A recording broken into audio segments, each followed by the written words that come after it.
แผนการต่อหน้าจะก่อสร้างทางรถไฟจากนครหลวงเวียงจันทน์หาแขวงคำม่วนออกสายแดนลาวเวียดนาม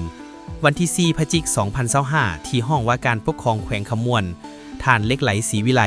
รัฐมนตรีกระทรวงโยธาธิการและขนส่งพร้อมคณะได้เข้าพบปะกับท่านวันไซพองสวรรค์เจ้าแขวงคำม่วนในโอกาสมาเฮ็ดเวียกอยู่แขวงคำม่วนโอกาสนี้ท่านเล็กไหลศรีวิไลได้ลงติดตามและซุกอยู่เวียกงานยทขภายในแขวงคำม่วนพร้อมพบปะโอลมแผนพัฒนาแขนงยทขในต่อหน้าและแนะนำยุทธศาสตร์สำคัญจำนวนหนึ่งให้แขวงคำม่วนเอาใจใส่ปฏิบัติให้เข้มงวดเป็นต้นจะมีการพัฒนาและก่อสร้างทางรถไฟจากนครหลวงเวียงจันทน์มาแขวงคำม่วนและจากคำม่วนไปสายแดนลาวเวียดนามยกระดับเส้นทางเลข13ไต้เส้นทางเลขที่12ระยะทาง147กิโลเมตรที่ออกไปสายแดนเวียดนามโครงการคลองระบายน้ำ DR-CW 01/L02 ของโครงการพัฒนาตัวเมืองตามแล้วอนุภาคพื้นแม่น้ำของ C GMSC ตัวเมืองท่าแขกและปัญหาอื่นๆที่มีความสนใจร่วมกันการลงเคลื่อนไหวครั้งนี้คณะนำกระทรวงยทขได้เยี่ยมยามแผนกยทขแขวงลงติดตามการพัฒนาพื้นฐานโครงหลังจำนวนหนึ่งและได้เข้าร่วมพิธีมอบรับโครงการก่อสร้างคลองระบายน้ำ DR-CW 01/L02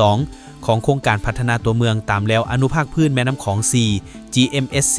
ตัวเมืองท่าแขกแขวงขม่วนสรุปข้อมูลสำคัญเกี่ยวกับโครงการทางรถไฟเวียงจันทน์ท่าแขกแขวงขม่วนไปหาสายแดนลาวเวียดนามเชื่อมต่อกับท่าเรือวุงอ่างในประเทศเวียดนาม 1. ชื่อโครงการและแนวความคิดหลักโครงการดังกล่าวซึ่งมักถือเอิ้นว่าทางรถไฟเวียงจันทน์วุงอ่างหรือเพียงแต่ทางรถไฟลาวเวียดนามจะเชื่อมต่อนครหลวงเวียงจันทน์ผ่านท่าแขกแขวงขม่วนข้ามสายแดนไปยังประเทศเวียดนามเชื่อมต่อกับท่าเรือวุงอ่างเฮ็ดให้ลาวสามารถเข้าถึงท่าเรือน้ำลึกได้โดยกง 2. ความยาวหรือส่วนของเส้นทางความยาวทั้งหมดของโครงการดังที่ได้สนทนากันในสื่อมวลชนคาดคะเนว่าประมาณ555กิโลเมตรแบ่งออกเป็นประมาณ312กิโลเมตรสำหรับเส้นทางเยียงจันทน์ท่าแขก139กิโลเมตรสำหรับเส้นทางสายแดนท่าแขกและ119กิโลเมตรสำหรับการขยายในเวียดนามตัวเลขแตกต่างกันเล็กน้อยขึ้นกับแหล่งทุน 3. รูปแบบต้นทุนและการลงทุนงบประมาณทั้งหมดที่คาดคะเนแมนประมาณ5-6.3 ตื้อดอลลาร์สหรัฐขึ้นกับแผนการและแหล่งทุน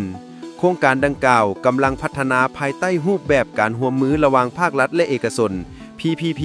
โดยมีบริษัทเอกชนลาวและคู่ร่วมมือสากลเข้าร่วม 4. ผู้เข้าร่วมหรือผู้ขับเคลื่อนโครงการตามที่ได้รายงานในข่าวบริษัทปิโตรเลียมเทรดดิ้งลาวมีรายงานว่ากำลังเฮ็ดเวียกร่วมกับคู่ร่วมมือเวียดนามเช่นเดียวกากรุ๊ปและบริษัทออกแบบให้คำปรึกษาเกาหลีเช่น Yoshin Engineering และ Korea National Railway เพื่อดำเนินการศึกษาและการออกแบบละเอียด 5. สถานภาพสรุปจากแหล่งข้อมูลการศึกษาความเป็นไปได้และบทบันทึกความเข้าใจ MOU ได้ดำเนินในระยะผ่านมาและมีรายงานข่าวเกี่ยวกับการอนุมัติการส่งเสริมโครงการในระดับรัฐบาล 6. จุดสำคัญที่ควรรู้ความบ่แน่นอนข้อมูลละเอียดเ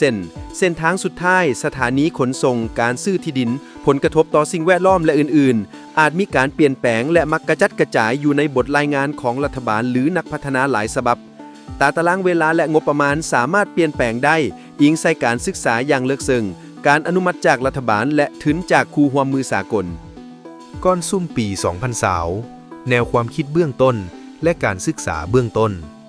แนวความคิดของการเชื่อมต่อเวียงจันทน์กับท่าเรือวุงอ่างได้ถูกปรึกษาหารือเป็นเวลาหลายปีในแผนการพัฒนาเครือข่ายของลาวเพื่อหันเปลี่ยนจากบ่มีทางออกสู่ทะเล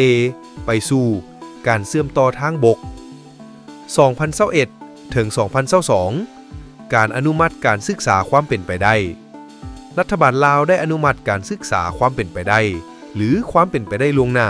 สำหรับเส้นทางเวียงจันทน์ท่าแขกและการเชื่อมต่อกับเวียดนามการปรึกษาหารือและบทรายงานจากองค์การสากลได้ถือมอบหมายเช่น JICA มีบทรายงานการเก็บกำข้อมูลกลางถึงท้ายปี 2022 ถึง 2023 MOU และการเจรจานักลงทุนรายงานข่าวซี่บอกถึงการเซ็น MOU และการสร้างตั้นบริษัทร่วมทุนรวมทั้งบริษัทลาวเซนปิโตรเลียมเทรดดิ้งลาวและคู่ร่วมเมืองสากลหรือเวียดนามเพื่อเฮ็ดหน้าที่เป็นนักลงทุนหรือนักพัฒนาโครงการและบริษัทวิศวกรรมหรือสำรวจเช่น Yushin Engineering และ Korean National Railway ได้ถูกจ้างให้ดำเนินการศึกษาการออกแบบท้ายปี 2023 รายงานชี้ให้เห็นว่าการก่อสร้างอาจจะเริ่มต้นในปี 2024 บางสื่อมวลชนรวมทั้ง RFA รายงานว่าการก่อสร้างอาจจะเริ่มต้นในต้นปี 2024 โดยมีวันที่เปิดเป้าหมายในปี 2026 ถึง 2028 ตัวเลขแตกต่างกันตามแหล่งข้อมูลเส้นทางรถไฟลาวจีนมิตรภาพเอาสองประเทศเปรียบเหมือนครอบครัวห่วมทุกข์ห่วมสุขห่วมสามัคคีก้าวเดินด้วยกันอดทนทุ่มเทต่อสู้หนักหนาสู้สนไปด้วยกันห่วมสร้างเส้นทางเพื่อประเทศชาติ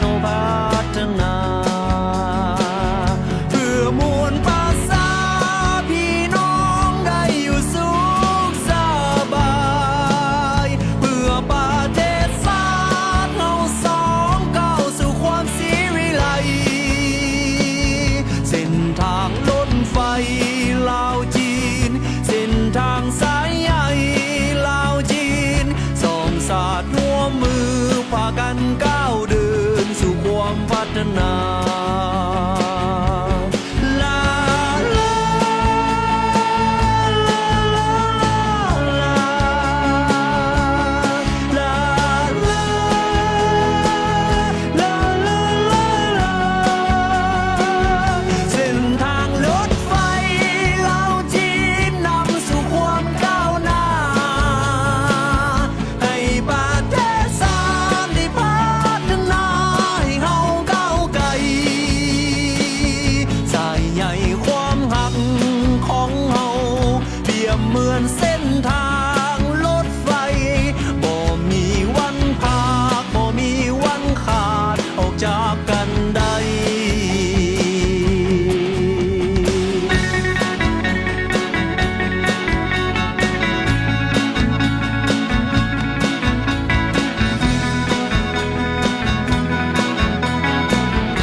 ไฟ